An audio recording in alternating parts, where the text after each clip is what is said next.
Hey, NSA fam. I'm Christian from the marketing team, and one of the most rewarding parts of my job is to be able to connect with the community with outstanding individuals whose life experiences and missions continue to expand what's really possible for people who stutter. My guest today fits that description to a T. Jia Bin is a doctoral student at Michigan State University, motivated by her own experience as a person who stutters. Jia is pursuing a doctorate in CSD to assist those with communication challenges and to connect people from diverse cultural backgrounds. She currently serves as, well, a lot of things, as the president of the Spartan Stuttering Group, the East Lansing chapter leader for the NSA, and is also the co-founder of StammerTalk, a Chinese podcast on stuttering as a leader in the Chinese stuttering community. Jia, thank you for being with us today. Thank, thank you so much, Christian, for the wonderful introduction, and thank you so much for this wonderful opportunity. My pleasure. To start things off, I'd love to just hear you talk briefly about what specific moment in your life made you decide that you wanted to become the stuttering advocate that you are. Sure, I think the one of the most profound experience for me, I can remember, was the time I was doing a master's degree in education. Actually, I was doing a class presentation, and at that presentation, that day, I I was really had a difficult time talking. I wasn't able to make a single sound in about like 2 minutes for my presentation. I kind of had a emotional breakdown, and I was a grown up woman who is pursuing a higher degree in a foreign country, but I couldn't make a sound, and I feel at that moment I know Mhm. something has to change. I have to face my so-called demon, my stuttering at that moment.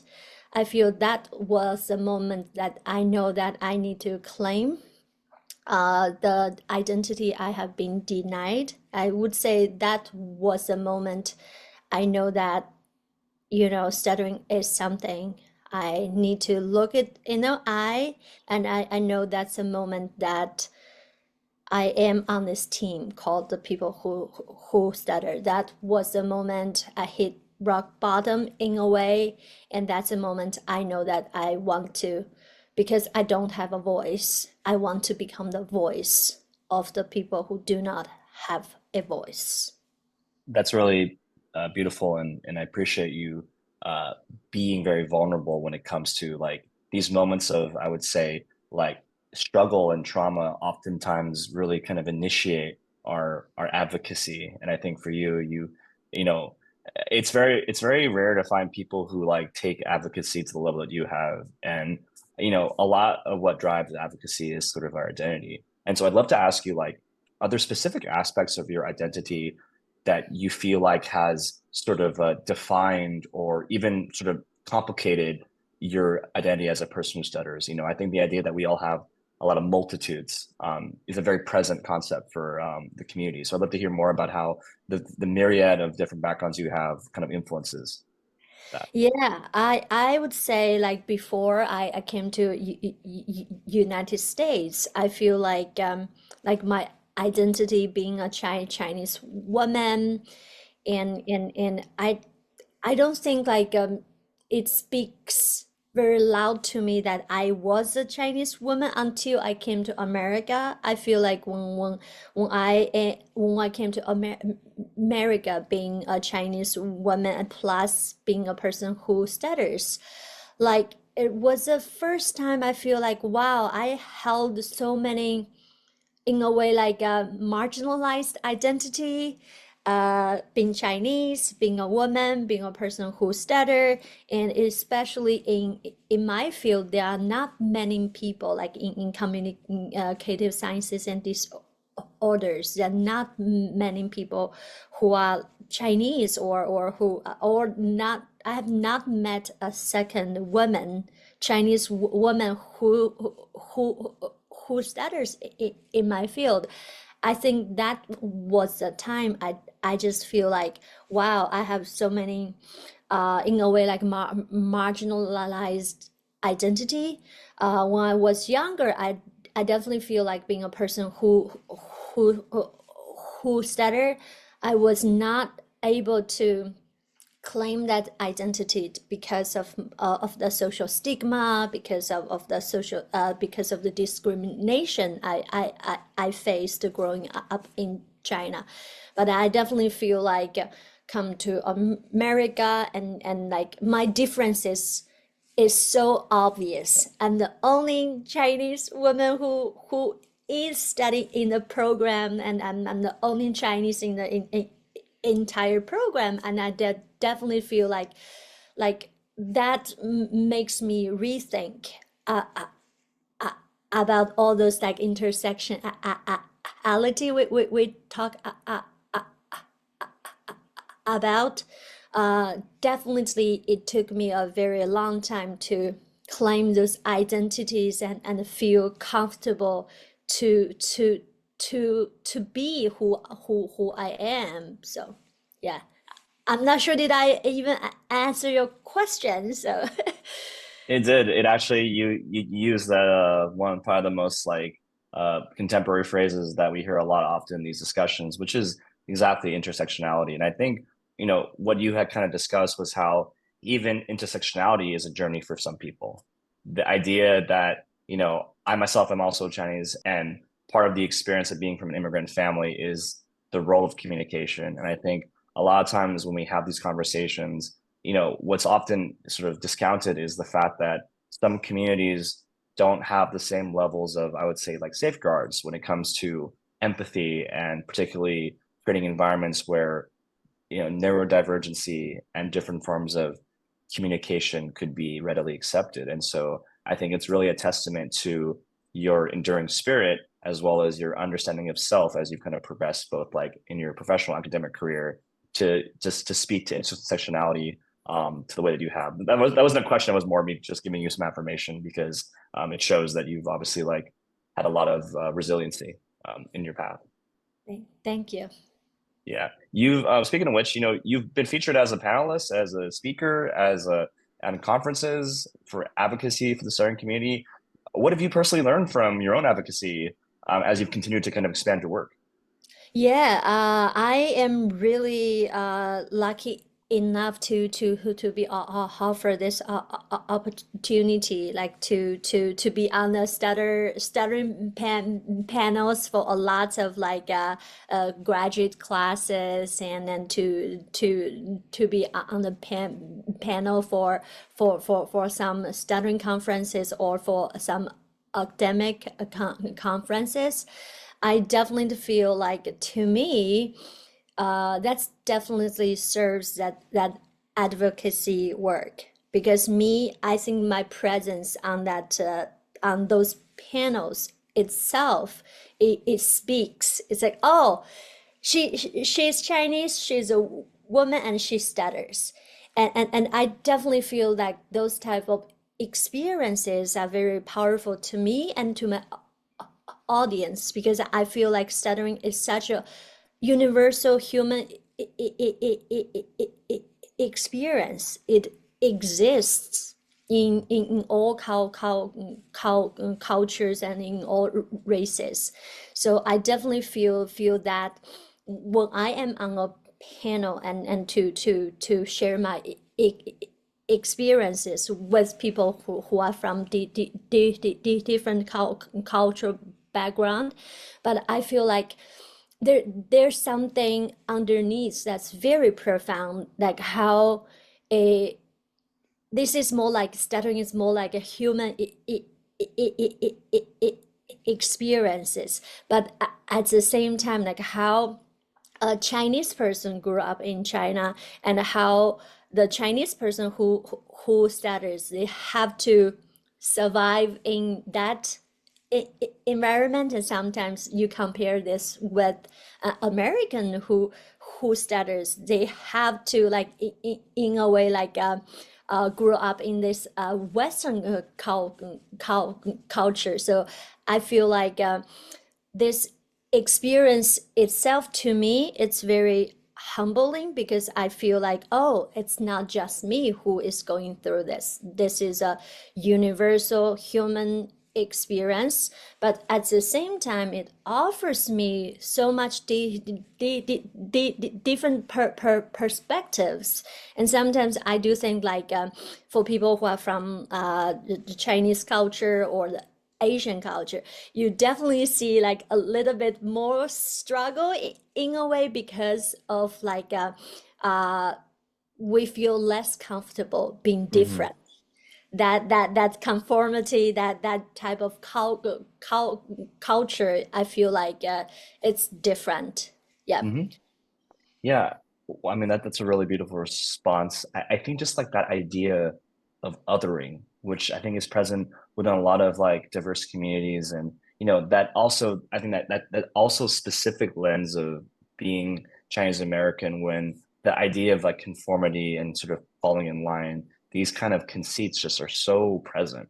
And so when you throw in and you introduce the idea of something that truly others us, I love how you pivoted towards the universality of what we go through and how existence is resistance, just being visible and having the courage just to show up for any type of presentation or any type of appearance to let people know that like this is an experience and it's colored with all of the hardships and all the struggles, but still a beautiful human experience that we can share and that we can have a lot of solidarity into. So on that note, as I'm aware, a lot of your professional work is dedicated towards assisting those with communication challenges and to connect people from diverse cultural backgrounds. What's been sort of like some of your takeaways, some of your musings from just being in that space?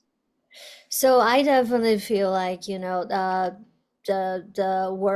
world I am in, yes, I am communicating with a lot of people who are with communication challenges.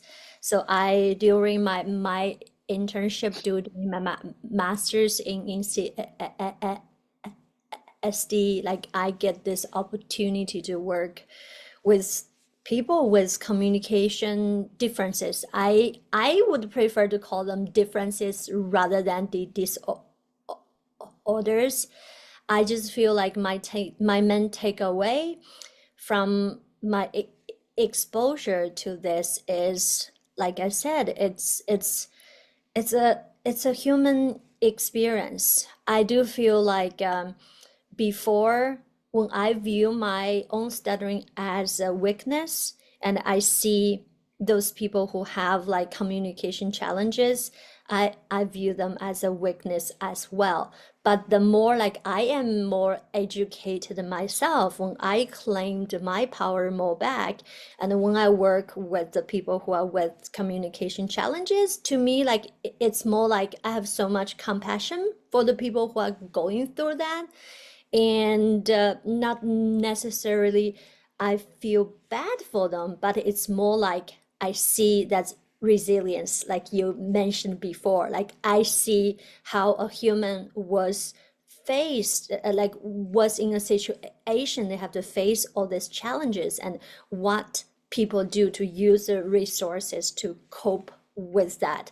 So I would say the takeaway message for me is like there are challenges, there are difficulty, but at the same time, I did see like when people kind of cope with or overcoming that challenges, you see the real human spirit, you see the resilience that's been built throughout their journey. And at the same time, I just feel like so blessed to be able to be part of that journey. Like being a therapist is very humbling. It's not necessarily, oh, I'm the person who is helping them, but it's more like I learned so much from the people with those challenges, like how they have to deal with their personal challenges, the social stigma, like all this. So Yeah, to me it's very therapeutic. It definitely gives me more power to view my stuttering. It's more like this is something probably give me a lot of trouble growing up, but at the same time, at this stage of my life, I do feel like it shaped me in very profound way. It make me to be more compassionate when I work with people who have challenges, and at the same time, it humbles me too. It's like, hey, you are not the Mhm. victim. It's not like, you have to go through this. So yeah. I think that was really well stated, and it just like it's that type of precious advice that you could only wish to have like early on in just the journey of being a person who stutters. And I just also think that like one of the superpowers of our community for me has always been like empathy, like really this very profound and deep empathy that resides within when you're engrossed. For a lot of us, I know you and I are both chapter leaders. We dedicate a portion of our lives to the community and towards the safe space of that, and Yeah. being around people and just in the variance of different types of stutters, from severities to just personal psychological ones. When you're absorbed in that, you can't help but feel this real like love and connection with like something we've all experienced to some finite degree. As we approach National Stuttering Awareness Week, we try to put a magnifying lens on experiences and communities that are often underrepresented in the conversation. And so I'd love to ask if you have any advice for anyone listening to this who has been struggling to kind of accept all aspects of themselves. Yeah, totally. I think it take me many, many, many, many years, I say, to come out of the stuttering closet. Um, I do think like being exposed to the community gave me a lot of courage. I still remember my first support meetings at Royal Oak, Michigan. It took me like a long time to have that courage to place myself in this group. And it was very uncomfortable in the beginning, and I definitely want to look back. That was probably the best decision I've ever made. I do feel like sometimes because of social stigma, I still see that a lot of people who are still in the closet, and I understand why they are still in the closet. And I understand, uh, especially the people who are very traumatized by stuttering, especially in some cultures, people who stutter are openly discriminated. For example, if you look at some recruitment materials in China, they will list those people cannot apply for the following position. They put like stuttering there, and if we want to go to college, and they put this requirement there, like if you have stuttering, you are disqualified. So like I totally understand why people are so reluctant to come out of the closet, and I understand if they remain in that closet. But I think the best thing that ever happened to me, it is to come out of the closet, because I think once you have tasted the freedom, once you have tasted that, oh, I can look at my shame in the eye, that's very freeing, that's very liberating. So that's why I feel like, deep in the heart, I don't think people who are in the closet, they want to be there forever, but it's just their situations or the resources they have, right? Like how much support you have to give them like courage. So I just hope that, but like the things Christian, you and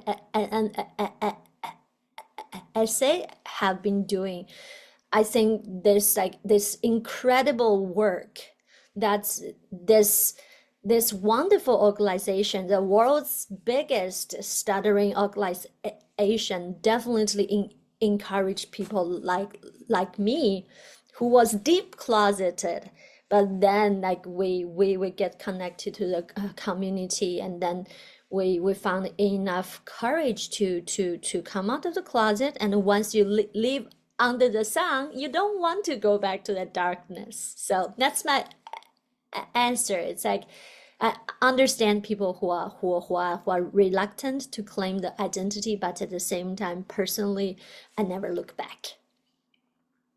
I like the tie-in with the metaphor about, being out in the sun and just, the weather's pretty good out there too. And that Yeah. comes with, the obvious consideration of everyone's circumstance. But, I really appreciate your affirmation for our efforts, because something I continually try to do is just challenge what the face of stuttering looks like in 2024, and to reach into spaces like art and into film, and to find these like really incredible voices, including yours, that just are doing it in a way that feels unapologetically you.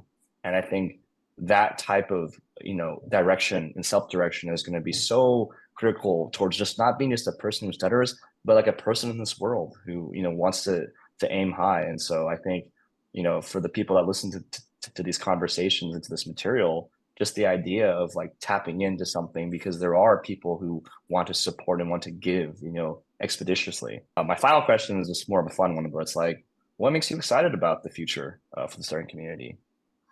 I think the future, I'm very hopeful. I feel like our world, despite all the craziness and all the chaos in this world, right? I'm very hopeful. I do feel like our world, it is becoming more diverse. Our world is becoming more tolerant in a way, even though sometimes the media will focus on the polarized information.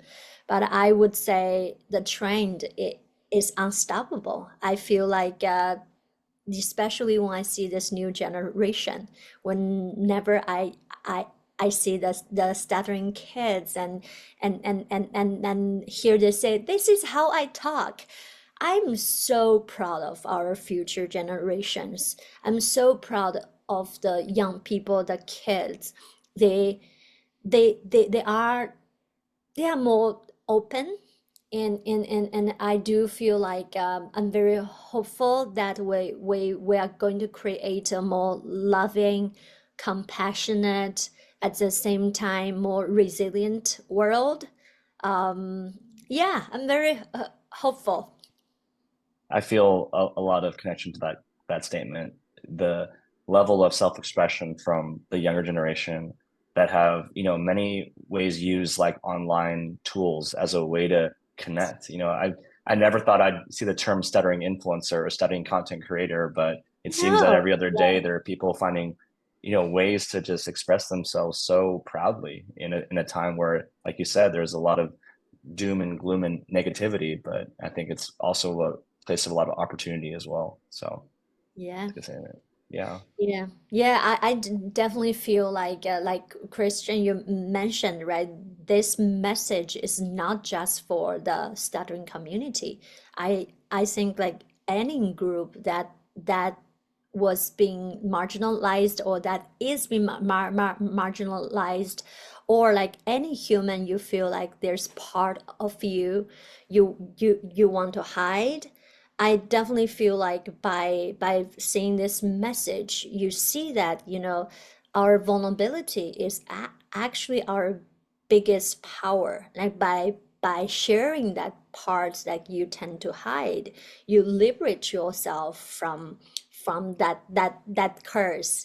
It's like the more you show your vulnerability, you receive a lot of like a real human connection. I think that's on my journey, like how I started to reveal the part I used to think I should hide. And now I feel like because of the support system I have, the essay, my academic world, and all this, and the more I share, the more connection that I have, and it completely changed how I view the world. I think when I was a teenager who stutters, I see the world is so gloomy, it's so hostile. I feel like, why me? Like why I have to Hmm. go through this? But like I think like now when I look back, I feel like the world is a better place when I can share my vulnerability and the world responds with me with acceptance and more love. And I made so many friends in the stuttering community, and I'm very grateful that now I can say my stuttering is no longer a curse, but it's give me so much in life.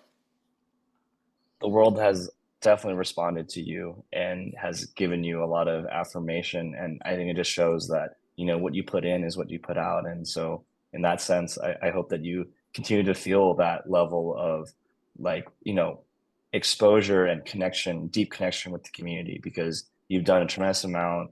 It was a pleasure to highlight your experience and to go kind of in depth and kind of take a deeper lens into these conversations. And I just really appreciate you talking about it. Like this goes way beyond our community. That's the point. It's just about how to get through tough times. And if we can give them a little bit of that joy, a little bit of that, that juice, it makes all the difference too. Well, it has been an absolute pleasure sharing this brief half hour of just chatting with you. And I hope that, these takeaways on identity and intersectionality and just living well and thriving continue to resonate with people from this panel to many, many more. So thank you so much for being a part of it. And thank you so much, Christian, for having me and for this beautiful opportunity. Thank you. Yeah.